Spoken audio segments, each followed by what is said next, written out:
자, 이번 시간부터는 핸들을 돌려서 차량의 진행 방향을 바꾸는 조향 시스템에 대해서 한번 공부해 보도록 하겠습니다. 자, 스티어링 시스템이라고 해서 자동차의 주행 방향을 임의로, 운전자 임의로 변화시키는 장치로서 조향 휠, 바로 핸들을 얘기하는 거죠. 스티어링 핸들을 조향 기어 박스, 조향 링크로 구성되어 있어서 거기까지 전달해 주는 겁니다. 이렇게 구성이 되어 있고요. 앞바퀴 설치를 어떻게 하느냐에 따라서 이제 일체 차축식과 독립 차축식에서 현가장치 배우셨죠. 이 조향장치하고 같이 전부 다 연결되어 있어요. 그래서 대제목도 현가 및 조향장치입니다. 그래서 일체 차축식의 현가 방식의 앞차축의 구조를 먼저 보면은 I형 단면으로 안쪽에 판스프링을 설치하기 위한 시트가 설치되어 있죠. 그래서 판스프링을 쓰는 일체 차축식의 조향장치를 보는 거예요. 지금 대형 차들, 버스나 화물 이런 걸 보는 겁니다. 양 끝에는 조향 너클을 설치하기 위해서 킹핀을 끼우는 홈이 있다. 바퀴의 양쪽에 끼우는 킹핀, 핀 자체를 우리가 킹핀이라고 합니다. 그런 것들이 있고, 조향 너클. 자, 여기서 엘리어트형, 역엘리어트형, 마본형, 르망형 있는데요. 여러분들 요거 시험에 잘 나옵니다. 한번 보실까요? 이건 뭐냐면은 차체가 이렇게 있으면 너클이 차축이라고 보자고요. 차축. 차축에 바퀴를 잡아주는 이 연결대가 있어서 바퀴가 이렇게 연결될 거 아니에요. 그죠? 자, 이 부분을요. 요 부분을 바퀴가 움직여야 되는데 이런 부위들을 어떻게 연결하느냐에 따라서 네 가지 방법이 있다 이거야. 그 네 가지 방법 중에서 이제 우리가 공부를 하는데 시험에 아주 잘 나옵니다. 이 부분. 자, 일체 차축식에서만 해당되는 내용입니다. 역 엘리어트, 요 그림을 보세요. 이게 차축인데, 자, 요크가 이렇게 생겨서 차축이 이렇게 생겨가지고 여기에 바퀴를 잡아주는 축이 여기서 와서 이렇게 생긴 거. 이렇게 생긴 거. 그래서 여기다 킹핀이라는 걸 이렇게 박아놔. 핀을 박아놔. 그러면 이 바퀴는 움직일 거 아니에요. 그죠? 이렇게 움직이면서 차축과 바퀴의 조향 너클이 어떻게 연결하느냐. 그래서 차축이 요크냐 아니면 조향 너클이 요크냐. 요 반대로냐 이렇게 이런 모양으로 되느냐. 이렇게 따라서 조향 너클의 연결 방법이 네 가지가 있다. 그 네 가지를 지금 한번 보자고요. 그림을 먼저 보자고요. 엘리어트형, 차축이 요크고 조향 너클이 들어와 있어요. 반대로, 저거 반대로 역 엘리어트형은 차축이 안으로 들어오고 조향 너클이 요크로 되어 있는 거. 그 다음에 마본형은 차축 위에 조향 스핀들이 얹혀져 있는 거 이렇게. 그 다음에 르모앙형은 반대로 차축 밑에 조향 너클 스핀들이 이렇게 딱 붙여 있는 거. 이렇게 네 가지, 방식이 네 가지예요. 그런데 여기서 시험에 아주 잘 나오는 내용이 있어요.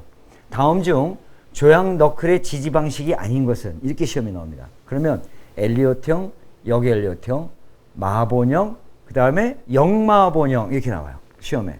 정답은 뭐야? 역마본형이다. 차라리 그게 아니라 르몽형이에요. 얘랑 서로 반대고 얘랑 서로 반대다 보니까 헷갈리는 부분들이에요.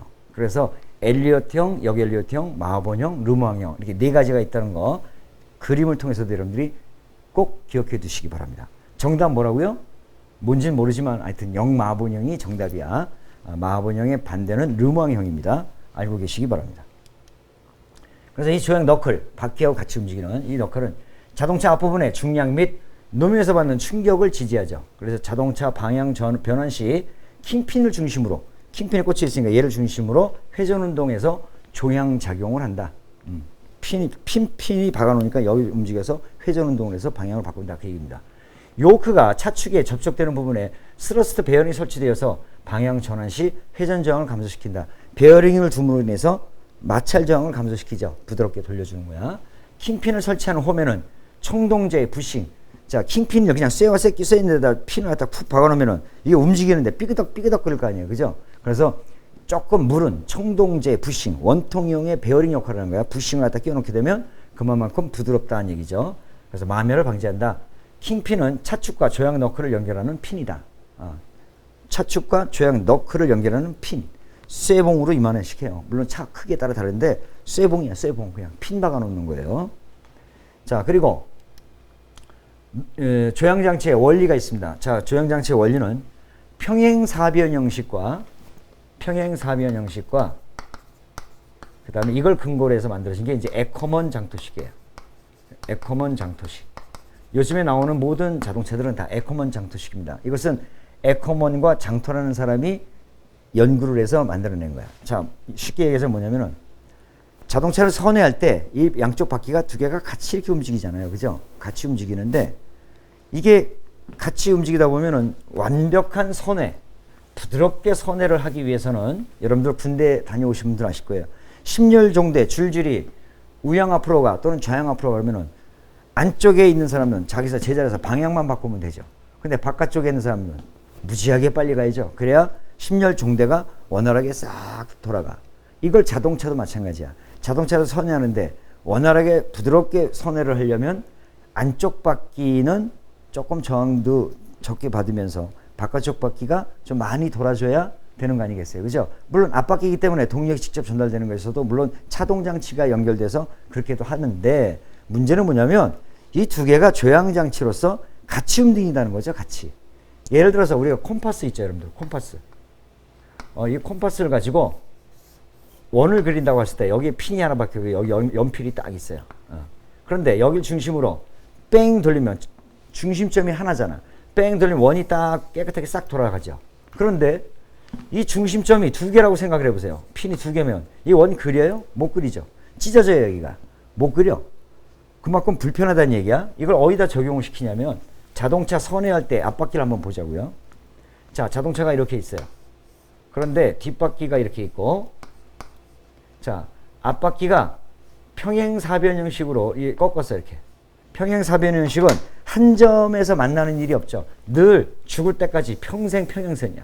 이렇게.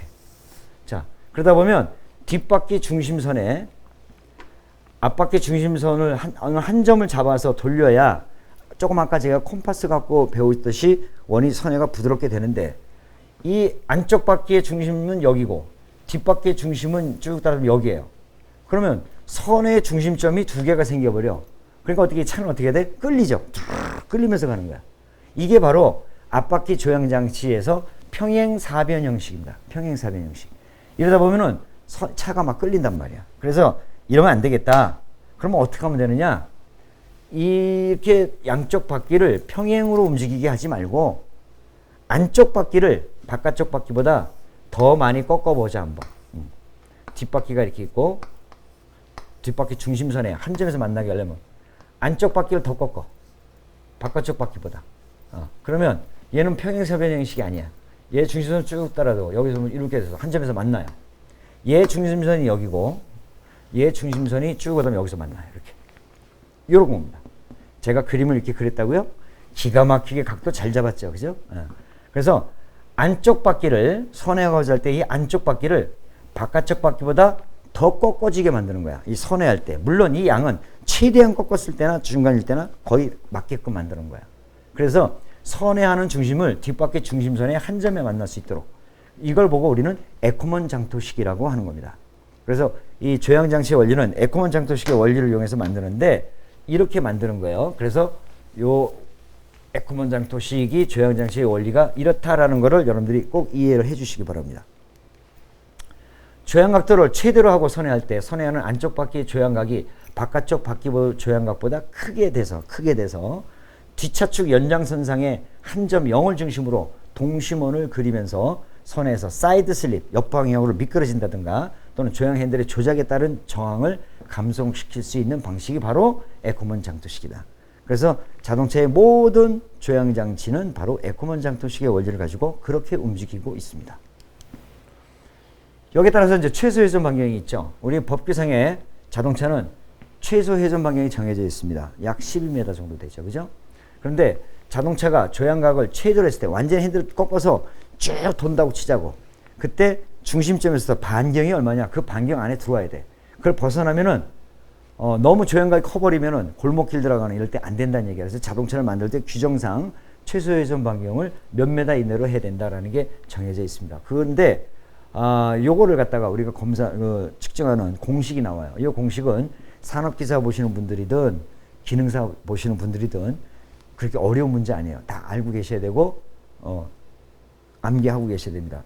그래서 최소 회전 반경 구하는 분식은 사인 알파분의 L. 사인 알파는 바깥쪽 바퀴가 그리는 조향각이에요. 바깥쪽 바퀴. 그러니까 최소 회전 반경이라는 것은 안쪽 바퀴가 그리는 원의 반경이 아니고 바깥쪽 바퀴가 그리는 원의 반경이라는 얘기죠. 그래서 이 바깥쪽 바퀴가 꺾어지는 각도를 알아야 돼요. 보통 우리가 문제에서 30도를 줍니다. 사인 30도를 준다고. 사인 30도가 얼마게? 사인 30도 0.5입니다. 그러니까 그렇게만 알고 계세요. 사인 45도 뭐 몇 도 이렇게 안 줘요. 문제에서. 사인 30도를 줍니다. 바깥쪽 바퀴는 사인 30도다라는 게 항상 주어져요. 그러니까 0.5라는 것만 알고 계시고 0.5 나누기 L은 뭐야? 축간거리죠. 축고. 앞바퀴 쪽의 중심점과 뒷바퀴 쪽의 중심 사이의 거리를 축고라고 그래요.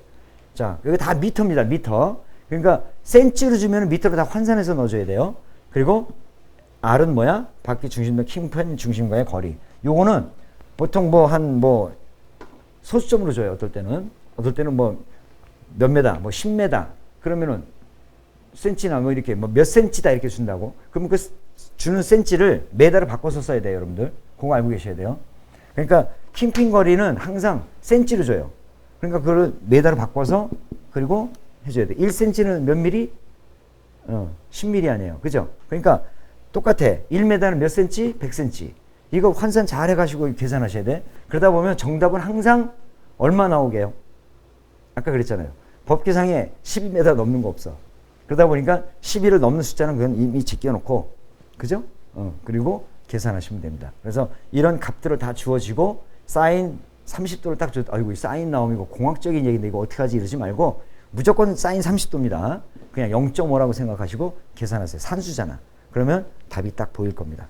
그래서 최소의 점 반경 구하는 공식 알고 계시기 바랍니다. 자, 그리고 조향장치가 갖춰야 될 조건이 있습니다. 조향 조작이 주행 중에 발생하는 충격의 영향을 받지 않을 것. 충격의 영향을 받지 않아야 돼. 그 다음에 조작하기 쉽고 방향 전환이 원활하게 이루어져야 된다. 회전 반경이 작아서 좁은 곳에서도 방향 전환이 원활하게 이루어질 것. 고속 주행할 때도 조향 핸들이 안정될 것. 흔들리거나 이러지 마라. 조향 핸들의 회전과 바퀴의 선회차가 크지 않을 것. 이게 뭐냐면 회전 선회차라는 건 뭐냐면 예전에 이제 대형 차들은 요즘은 다 이제 파워 스티어링이라고 해서 동력 조향 장치가 들어가죠. 그래서 힘이 안 들어가. 근데 예전에는 이 파워 스티어링이 없을 때에는 사람의 힘만 가지고 이 핸들을 돌려야 돼요. 근데 정차된 때에는 차 무게가 있다 보니까 이거 돌리기가 굉장히 힘들어요. 그죠? 주행할 때는 그래도 좀 괜찮아. 그런데 대형 차들은 워낙 차가 무겁다 보니까 기어비를 많이 넣어가지고 핸들을 많이 돌리는 거야. 그래서 옛날 버스들 보세요. 핸들이면 이만씩하죠, 지름이. 많이 돌려. 힘 적게 들어가게 하려고. 많이 돌려야 바퀴가 조금씩 움직여. 그래서 옛날 버스 기사분들은 막 근육이 막 이래요. 왜? 힘을 많이 쓰니까. 핸들을 매일 쓰니까. 근데 요즘에는 동력 조향 장치 갖고 가볍죠. 손가락 하나 갖고도 다 움직여 이렇게. 네. 아주 편하게 해요. 특히 여성분들도 아주 정차되어 있는 상태에서도 핸들 잘 돌리잖아요. 파워 동력 장치가 있어서 그러는 거예요. 그래서 이 선회차가 나는 많이 돌렸는데 바퀴는 요만큼 가고 이러면 안 된다는 얘기야. 그럼 감이 떨어지고 그만큼 늦어요. 그래서 선회차가 적어야 된다.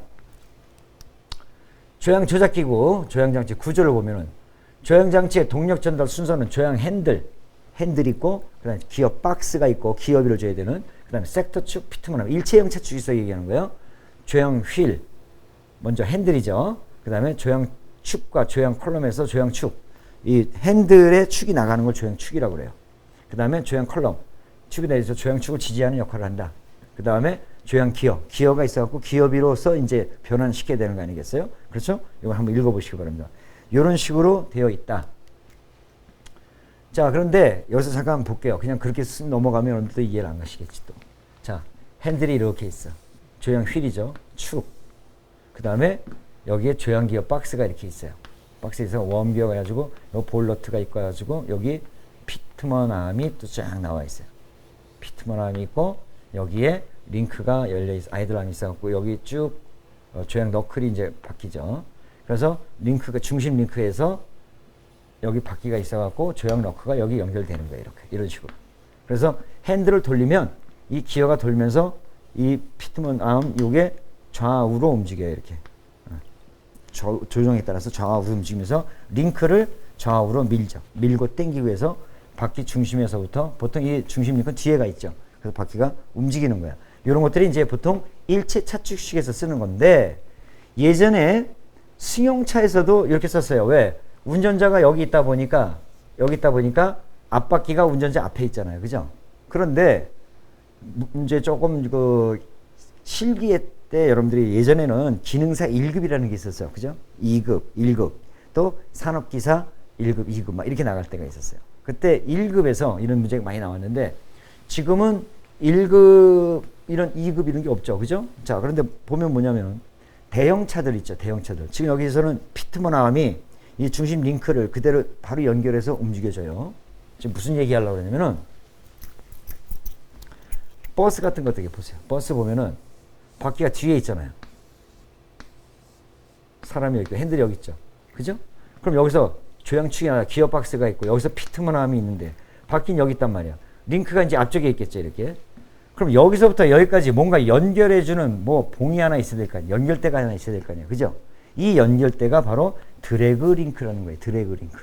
이 링크가 연결이 있어가지고 밀고 당기고 해줘야죠. 피트먼이 움직일 때마다. 그래서 여러분들 덤프 트럭이라든가 이런 거 많이 옆에 앞바퀴 쪽에 보면은요. 이 드래그 링크 파이프가 이만해요. 이만해가지고 이만한 것들이 한 이 정도 되는 게 왔다 갔다 하는 게 보일 거예요. 핸들 움직일 때마다. 그게 바로 드래그 링크인데 제가 조금 아까 자격증 종류 얘기했을 때 기능사 1급이나 산업기사 볼 때 드래그 링크를 분해 조립하는 시험이 예전에 많이 나왔어요. 굉장히 까다롭습니다. 이 드래그 링크 양쪽에 볼들이 있고 스프링이 있고 마개가 있고 이러는데 이쪽이 피트먼 쪽인지 이쪽이 링크 쪽인지 구별을 못하는 사람들이 있어요. 구별하기도 힘들어요. 거의 비슷하니까 해본 사람만이 아는 거야. 해본 사람만이. 그래서 이런 드래그 링크가 있다는 거 참고로 알고 계시고 요즘엔 시험이 잘 나오나 모르겠어요. 나중에 실기 때 한번 봅시다. 자, 여기서는 이제 조향 기어의 조건이 있습니다. 자, 그렇게 기어 박스에서 뭔가 기어비를 줘서 힘을 많이 감소시켜 주는 대신에 움직이는 양은 좀 적겠죠. 힘을 감소시켜서 바퀴를 움직여 주는데 세 가지가 있어요. 비가역식, 가역식, 반가역식. 이게 무슨 얘기냐면 핸들을 돌리면 바퀴는 당연히 움직이죠. 그런데 이때 바퀴를 돌려서 핸들이 돌아가지 않는 거. 비가역식. 거꾸로 동력이 오지 않는다는 얘기야. 핸들을 돌리면 바퀴는 돌려져. 근데 바퀴를 돌려서 핸들이 안 돌아가. 기어비가 얼마나 세면. 그죠? 그게 바로 비가역식. 예. 그 다음에 조향 휠 조작에 의해서만 앞바퀴를 회전할 수 있다. 가역식은 핸들을 돌리면 바퀴도 움직이고 바퀴를 돌리면 핸들도 움직여. 요즘 차들 그러죠. 요즘 차들도 바퀴를 이렇게 쓱 돌리면 핸들 씩 돌아. 그건 뭐야? 기어비가 그렇게 많지 않은 거예요. 그런데 거기에는 이제 파워 스티어링이 들어가기 때문에 충격도 다 막아주는데 그 얘기는 좀 이따가 다시 하기로 하고 조향 휠의 조작에 의해서 앞바퀴를 회전시킬 수 있다. 앞바퀴의 조작에 의해서도 조향 휠을 회전시킬 수 있다. 반가역식, 가역식과 비가역식 중간 정도의 성질을 갖는 거예요. 요즘은 다 그러니까 뭐야? 반가역식이죠. 다 반가역식이야. 뭔 얘기인지 알죠? 이거 왜 두냐면은 비포장도를 막 가. 그러면 핸들을 돌리면 당연히 바퀴가 움직여야 되는데 비포장 가다 보면 이 바퀴가 돌에 막 튕기고 막 충격받고 그러다 보면 그 충격이 다 어떻게 돼? 그대로 전달돼서 핸들까지 올 수가 있겠죠. 엄청 피곤한 거야. 막 이럴 거 아니에요. 그럼 사람이 피곤해서 장거리를 못 뛰어요. 그럴 때는 뭘 써야 돼? 비가역식을 쓰면 충격 전달 안 오죠. 그죠? 그런데 좀 많이 돌려야 되고 그런 장단점들이 있어요. 그래서 비가역식, 가역식, 반가역식의 특성을 여러분들이 좀 이해해 주십시오.